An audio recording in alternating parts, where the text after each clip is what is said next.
আমার সাথে আমি যেহেতু সাকিব খানের 3 নাম্বার বউ হব। কেন কি হয়েছে? তোমার যে একটা উডলা পাঠা ছিল যেটার কোলে তুমি বসে থাকতা, এটা কি হয়েছে?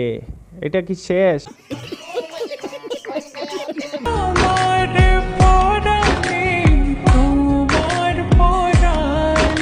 তোর কপালে জুতার বাড়ি হারামি। তো ইসলামে যেহেতু 4টা বিয়ে করা জায়েজ আছে। লুচ্চামি করবা তুমি আর ইসলামের নাম দিবা। ইসলামে 4টা বিয়ে করা জায়েজ আছে সেটা ফতুয়া দাও, আর ইসলামে যে পর্দা করা ফরজ সেটা দেখো নাই। ইসলামে যে 5 ওয়াক্ত নামাজ পড়া ফরজ সেটা দেখো নাই। ফরজ জিনিস দেখবা না, যেখানে তোমার হাউস উঠবে সেখানে ইসলাম খুঁজো। আপনি তো সেলসেলায় বেচতে যাবেন। আমি যদি সিনেমাতে নেমে যাই তাহলে বলিউড থেকে ডাকাডাকি পড়ে যাবে যে তুমি আর সিনেমায় নামা লাগবে না গো। তুমি যে তোমার ওই পাঠাটার কুলে বসে সবাইকে দেখিয়ে দিয়েছো যে এই দেখো আমি পাঠার কুলে বসেছি। তোমার এই চেহারা আর এইসব ভিডিও আর এইসব ড্রেস দেখে সবাই এমনিতেই পাগল হয়ে গেছে। বলেন কি? কিন্তু আবার কিছু লোক আছে এইভাবেই ডাকবে 200 বা 300, এর চেয়ে বেশি তোমার দাম দিবে না। আর বুঝতেই পারছো, তোমাকে এক ডাকে তুলে নেবে 200 না হয় 300। আমার ফিগার অনেক ভালো, ইভেন হচ্ছে যেই ড্রেস মিমি চক্রবর্তী কি ড্রেস পরছে। না না, মিনি চক্রবর্তীকে মানাইবে না তো। ওই ড্রেস যদি তুমি পরতা তাহলে কি রকম লাগতো? সানি লিওন না হলে তো মিয়া খালিফার মতোই লাগতো। বাংলাদেশের প্রত্যেকটা ছেলেরা ঘরে বসে থাকতো না, তারা তুফান দেখার জন্য হচ্ছে হলে গিয়ে গিয়ে বসে থাকতো আমার ফিগার দেখার জন্য। বাংলাদেশে কিছু এমনও লোক আছে যারা তোমার হলে গিয়ে ভিড় করবে, ঠিকই কইছো। কিন্তু কিছু লোক এমনও আছে তোমার একটু ভিডিও দেখা দূরের কথা, তোমাকে পেলে ফেচাতে লাগাবে।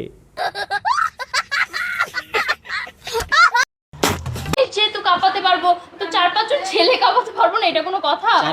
রিপোর্টার ভাই, তোমাকেও কি যে আর বলবো ভাই, কি যে একটা কোয়েকশন করে বসছো। ও 4-5 জন ছেলে কেন, ও পুরা বিশ্বের ছেলেকে দিলে মিয়া খালিফার মতো কাঁপাবে। তুমি এটা বুঝো নাই? মজার ঘটনা। 5 জন ছেলে নিয়ে কি আপনি লোড সামলাইতে পারবেন জীবনে? লোড হ্যাঁ, জীবনের লোড তো অবশ্যই সামলাতে পারবো, কারণ আমি হচ্ছে খুবই এনার্জিফুল। 4-5 জনের লোডের কথা কি যে আপনি বলছেন? ওর সাথে যদি 10 জন দেওয়া হয় তাহলে একই সাথে লোড নিভাবে। ওর ক্ষমতা আছে বলেই তো এইরকম ফিগার দেখাচ্ছে। সত্য।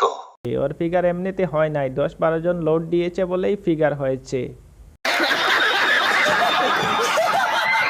লাল লাল টমেটোর মতো, এমন হচ্ছে আমার জিরো ফিগার। হ্যাঁ হ্যাঁ, তোমারটা জিরো ফিগার। দেখতে আসলাম জিরো ফিগার, আসছে দেখি ফুটবল। ফেসবুকে হচ্ছে বেশিরভাগ কমেন্ট আসে যে না আপু ভিডিওটা দেখে আপনার ভিডিও দেখতে আসলাম, আসলে আপনার জিরো ফিগার এন্ড হচ্ছে আসলে আপনি দেখতে খুব আকর্ষণীয়। এইরকম কিছু গাঞ্জাটক ভার্সন আছে যারা এরকম এসে কমেন্ট করে করে দিয়েছো। এখন দেখ আরো কয়েকদিন পরে এর ভাইরাস হয়ে যাবে। এই ভাইরাসগুলো এলাকাতে ছড়াবে, তারপরে এলাকা পুরা বদনাম হয়ে যাবে। এই ভাইরাসে তোর ছেলেমেয়েকে কাটবে। কথা কি ক্লিয়ার না ভেজাল আছে? আমার মনে হয় যে পরিচালকদের উচিত যে আমাকে নিয়ে সিনেমা বানানো। তোমার যেহেতু এত সিনেমা বানানোর শখ, তাহলে আমাদেরও একটি আবদার আছে। তুমি এক কাম করো, তুমি ক্রোমে গিয়ে একটি সিনেমা করো এবং এই সিনেমা আমরা পুরা বিশ্বকে দেখিয়ে দিব।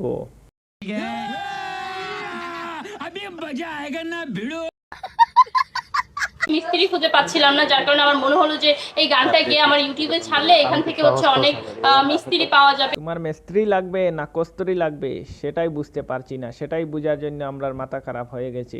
আরে ওর যদি এইরকম স্বপ্ন থাকে তাতে তোমার সমস্যা কোথায়? আপনারা দর্শক এখনো ভিডিওতে রিয়েট দেয় না, একটি রিয়েট দেও এবং পেজটি ফলো করে রাখবা। আর ইউটিউব থেকে দেখে থাকলে চ্যানেলটি সাবস্ক্রাইব করবা। দেখা হবে পরবর্তী ভিডিওতে। ততক্ষণই ভালো থাকবেন, সুস্থ থাকবেন।